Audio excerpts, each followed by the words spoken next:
Finish your first leader, but then go get your reels. Coming up, Bring it around, and now it's all yours. the art of angling. Looks good. Looks good. How it can lead to some good-paying jobs. Jobs that usually go to guides who live outside the region and often outside of Alaska. I see the ability for Alaskans to keep a lot of the sport fishing industry here right at home. How the Bristol Bay Fly Fishing Academy hopes to change that. This opens up a lot of doors. It's not just guiding, it's also like managing the lodge, working in the lodge. Ahead, fishing for the future. The other way. The hook goes the other way. There you go. How to hook a new generation of anglers. Alaska, where there are old triumphs, but also new frontiers, with challenges as great as the state itself, but a belief that the best is yet to come, bringing you the faces, the places, and the spirit of the last frontier. This is Frontiers with Rhonda Mcbride. Welcome to Frontiers. In this week's program, we take you to Bristol Bay, which draws anglers from all over the world. You'd think that with such a fishing mecca in their own backyard, young people would naturally gravitate to the jobs that it creates. But that just hasn't been the case, something the Bristol Bay Fly Fishing and Guide Academy hopes to change. Every year, it brings students from around the region together to learn about guiding. This year, the academy was held at a lodge in King Salmon on the Naknek River.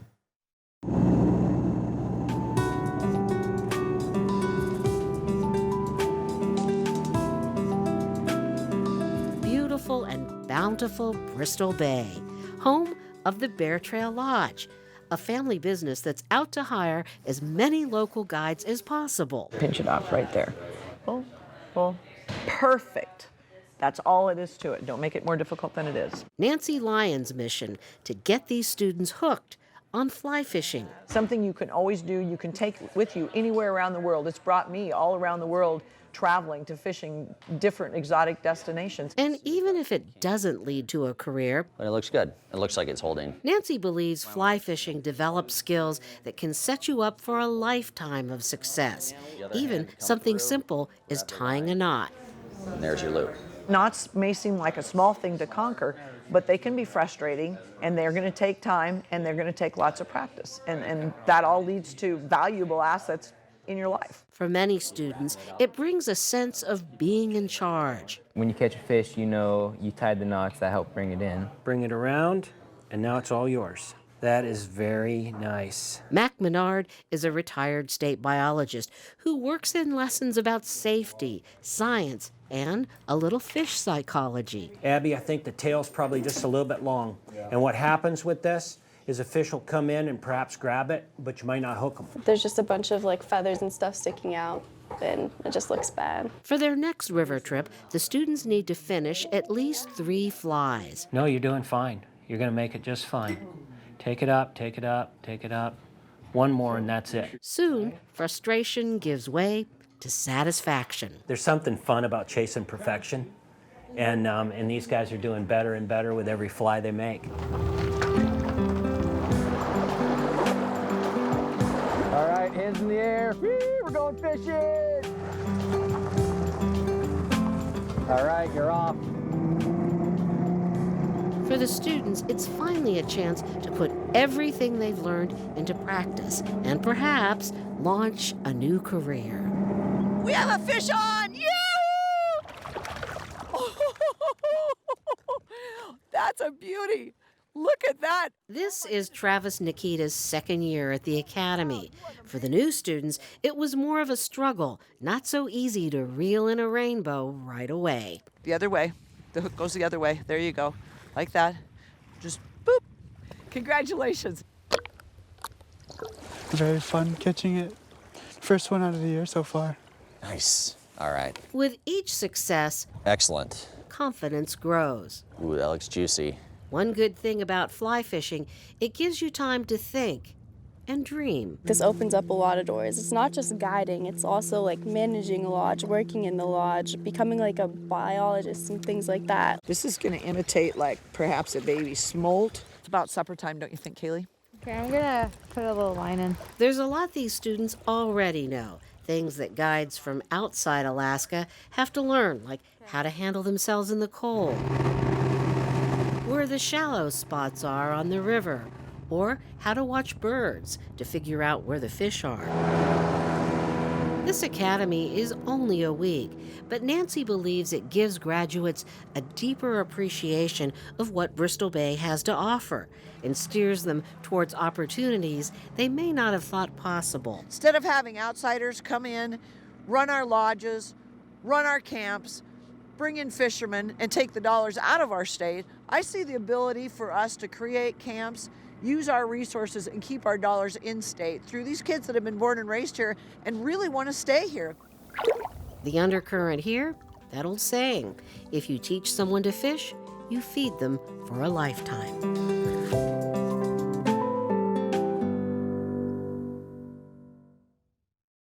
The Bristol Bay Fly Fishing and Guide Academy just celebrated its 10th anniversary.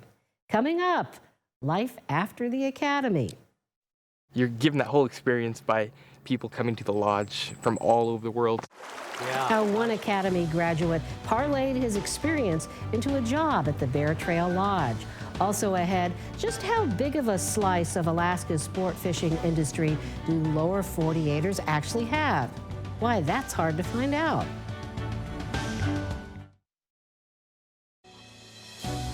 It's not clear how many of Alaska's fishing guides are from the lower 48. Now, the state does keep track of their mailing addresses when they apply for a license. So this is one snapshot. Here's a look at some numbers from 2016. And you can see why it's hard to pinpoint the exact number. There are 3 categories of licenses: business only, guides only, and a combination license for a guide who also operates a business. There are about 120 business licenses, and about a third of those are out-of-staters.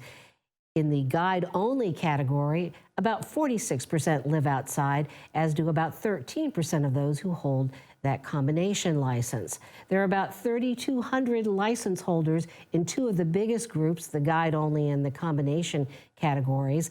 About 1,100 of those, or 35%, are from the lower 48. And again, since these are only mailing addresses, it's hard to tell if these numbers really give us a true picture of how much locals benefit from this fishery. Well, if it weren't for people in the lower 48 who developed the sport fishery in Bristol Bay, it probably wouldn't be the world-class destination that it is today. That said, if there was more local talent available, guides would probably be snapped up, just like Kvichak Asplund was.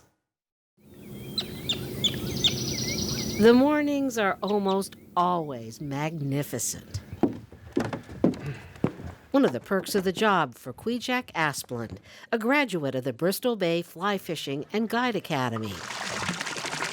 Kvichak grew up commercial fishing, so when the anglers descended on Bristol Bay, his family worked a set net.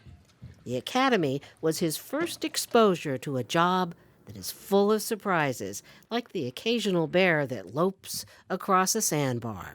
It's a pretty small bear, so I'd say it's probably its first year away from its mom. Opportunity seems to be ever on the wing. You're given that whole experience by people coming to the lodge from all over the world. So what's your dream? My dream would probably to be having a stable job that's consistent and that sort of thing. The troopers have always been in my back of my mind. Kvichak's summer job has helped him pursue that dream. It pays for college, and the money is more reliable than commercial fishing. Of course, I don't have what I'm looking for on the top of here. This is the one. On most days, Kvichak feels like this eagle, like he's found a real prize. Fortunately, the fishing's always good. Wealth from the waters of Bristol Bay, shared in so many ways.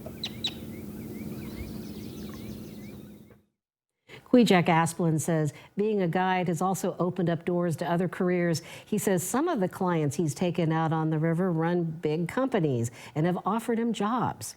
Well, coming up, we'll hear more from Tim Troll and Casey Sifsoff about how the Bristol Bay Fishing Academy aims to help locals get a bigger share of the pie.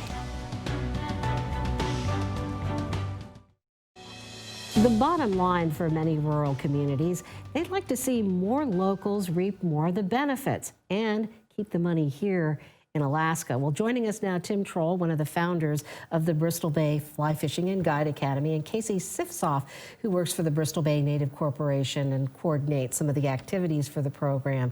And it's also one of the groups that supports the Academy, Bristol Bay Native Corporation. Let's talk about sort of the overall picture in Bristol Bay. We've talked about the statewide numbers. In the sport fishing industry in Bristol Bay, how much of it is dominated by people from outside the community? Well, I don't have a precise number. I mean, I have a feel that it's obviously more dominated by those from outside. I mean, it was an industry that was started, of course, as you said, by outside interests. But we have not seen as much local participation in it as we'd like, and part of that is because really there aren't that many. Sport fishing is not a traditional activity in Bristol Bay. Right, subsistence, commercial fishing. Commercial. So it's not something that has been natural to people out there, and it's been controversial in the past. So 10 years now running, and you are one of the founders of this program. So tell us how it all got started.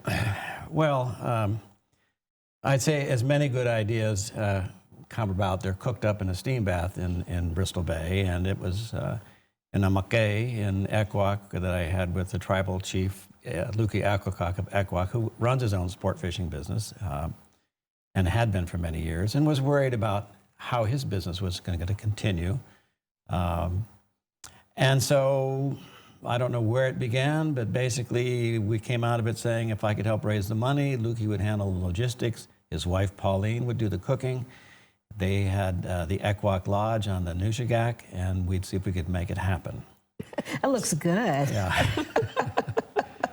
So, but you know, Luki probably opened the door because traditionally a lot of elders have frowned against sport fishing because they say it's against their culture to, quote, play with the fish. And they feel like, you know, traditionally the right thing to do is the fish offers itself to you, so you're supposed to eat it, not let it go.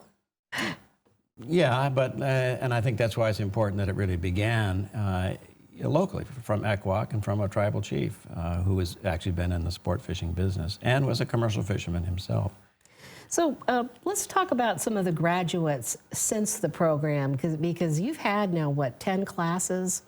Mm-hmm. And yes. of course, one year you had to skip, and why was that? Couldn't raise enough money. I mean, the idea was still hard to catch on. The first year we had to cut it down to 3 days, try to, you know, call villages, get kids to come. The next year, couldn't raise enough money. Finding the third year, we were able to bring it back. And now, look at all the photographs that you have of these academies. You must feel like a proud father.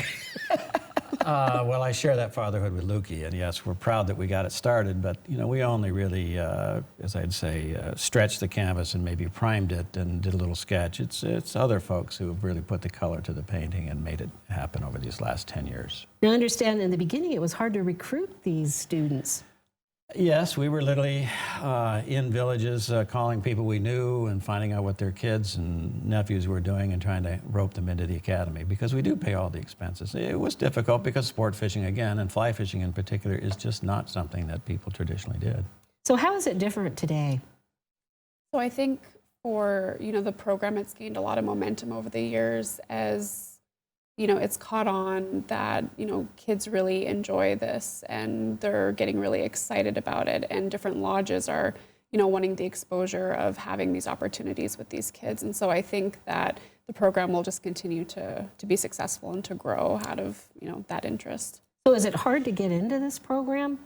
It's not. So it's a simple application process. So, you know, usually the applications are rolled out in the early springtime, and kids apply. We participate through social media, but a lot of it is word of mouth. So past participants of the academy tell their siblings or their friends, and that's how we get a lot of applicants throughout the year. So what's the eligibility for this? Any particular guidelines? Yeah, so we're looking at local candidates or BB&C shareholders and descendants that have some type of affiliation with the region. Again, it's that focus on that local knowledge, that local hire, and so we really focus on that in terms of eligibility requirements.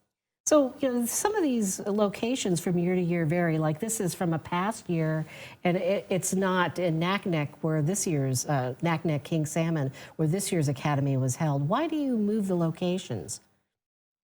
Well, that just evolved because we needed to have places to hold it, and it seemed to turn out that we sort of kicked the idea, can we move it to the 3 major regions of Bristol Bay, which if you're from Bristol Bay, that'd be the east side, the west side, and around Lake Iliamna. So we've been fortunate to find lodges in those areas that would do that. And we also thought that really one of the things we needed to do in the region is begin to mix things up. And so it was really good to get kids from one side of the bay to the other side of the bay to see country that they might not otherwise see. And that's kind of interesting that they aren't familiar with other parts of Bristol Bay. You'd think they would be. Usually, I mean, if you grow up in a particular area, unless you travel there for sports or some other activity, there's really no reason to go there unless you know people. So it's very common, actually, for people not to be exposed to other parts of the region. But it sounds like what kids get from this experience, and young adults, is that they get a deeper appreciation of that area they call home. Yes. And that was one of the motivations also for the academy, is to get that. So besides that appreciation, what else are you offering the students? I mean, it seemed like while I was there, and it was just 2 days, that you really saw these kids get training from the best of the best. I mean, some really stellar presenters were there. Yeah, and again, I think that goes to the success of previous years. You have more people that are wanting to be involved, and they're not just learning about fly fishing, they're learning about concepts of conservation and also this career and customer service aspect. So we're teaching them a whole lot more than just simply fly fishing. They're learning how to do resumes, do interviews, as well as increase their communication skills and how do they market those skills towards a future job. And you do wonder, overall how successful these graduates have been. We earlier had showcased Kwijak Asplin, and of course he's now working as a guide, and it's a vehicle, it's a stepping stone, and we see him here out guiding clients from the lower 48. And he says he loves it when he gets people from all over the world, the Japanese, the German. So what do we know about some of the graduates? Well, we've had any number of graduates that have at least had opportunities to work in lodges, whether it be as a guide or in housekeeping or just being a deckhand, those kind of things, that exposure to that industry. Bristol Bay Native Corporation is now in that industry, have bought into several nice lodges, and so that's a great opportunity for shareholders to work with their own corporation and get that experience, not just in fly fishing. Our thought when we first started this academy was the basic thing that kids had to know was how to fly fish. That was the meat. But we could bring the dessert. We could bring that experience of having lived in the region that could make the client experience much more. We also knew that right off we had to also provide the equipment, and they had to go home with the equipment. So every kid leaves with a fly rod and all the gear they need to learn how to tie flies. So whether they continue it or not, they have that basic understanding. So what is it about Kwijak that strikes you? Because he is kind of a shy person. You have to pry things out of him. He's not one to brag on himself. Well, that's probably not untypical or atypical, but he came through the academy twice, and certainly by the second time around, he was certainly much more outgoing. And I find him to be quite an outgoing person. You have to just ask the right questions. Maybe it's hard for him to brag on himself, Right. He's very humble. Yeah. But for these students, maybe who feel maybe a little bit shy or afraid to ask about things, I guess this must be a chance for them to come out of their shells and blossom a bit. Well, I hope so, and that's also one reason why we have had an opportunity for some of the students to come back for a second year. That first year, they might be much more shy. It's still a new skill for them. They get their rod, they get their reel.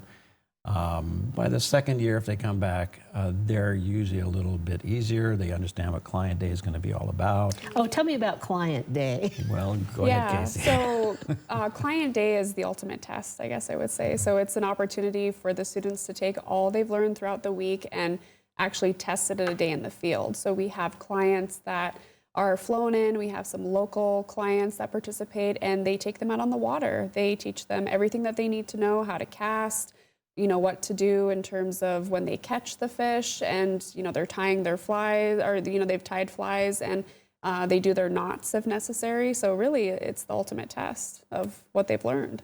And that's good that they have that sort of feedback, and it probably helps build their confidence. But I guess people always want to know the bottom line. I mean, how much does this cost? And in terms of other types of programs, I mean, how much bang for the buck do you think there is out of this?